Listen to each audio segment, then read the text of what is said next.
प्रणाम सब गोटे के। हम शालिनी झा अहाँ सबके बीच उपस्थित छी और एकटा अहाँ सब बजरंगबली के गीत सुनू और इएह आशा के संग अहाँ सबके नीक लागे। धन्यवाद। कहाँ मासा एलै राम बना के अहेलिया से, कहाँ मास एलै राम बना के अहेलिया से, कहाँ मासा एलै वीर हनुमान हो ललन माँ, कहाँ सो एलै वीर हनुमान हो ललन माँ। अयोध्या सो एलै राम बना के अहेलिया से, अयोध्या सो एलै राम बन के अहेलिया से, लंका सो एलै वीर हनुमान हो ललन माँ, लंका सो एलै वीर हनुमान हो ललन माँ।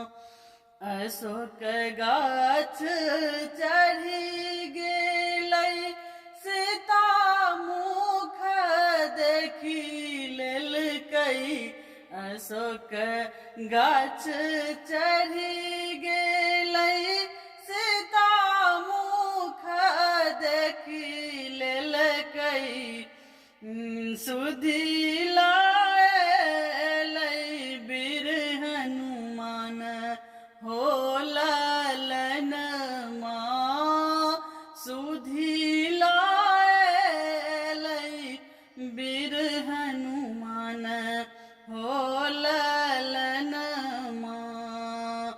रुइया लेपटाई लेलकै अग्नि लगाई लेलकै, रुइया लपटाई लेलकै अग्नि लगाई लेलकै, गुरुमी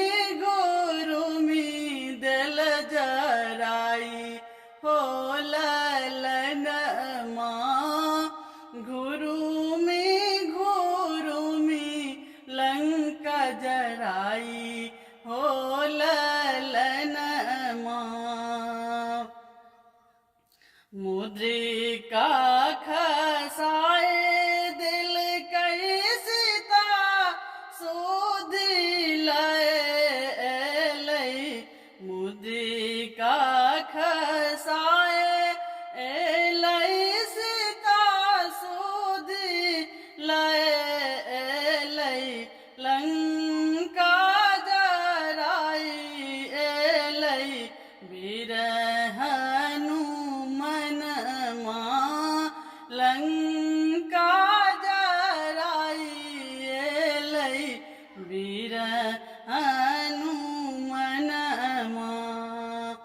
लंका के लोक कहै बनरा बनरा, लंका के लोक कहै बनरा बनरा, क्यों नहीं चिन्है हनुमान हो ललन माँ, क्यों नहीं चिन्है हनुमान हो ललन माँ। लंका उजारी देलकै राम काज सम्हारी लेलकै, लंका उजारी देलकै राम काज सम्हारी लेलकै, रावण घर डाका दए एलै हो ललनमा रावण घर डाका दए एलै हो ललनमा रावण घर डाका द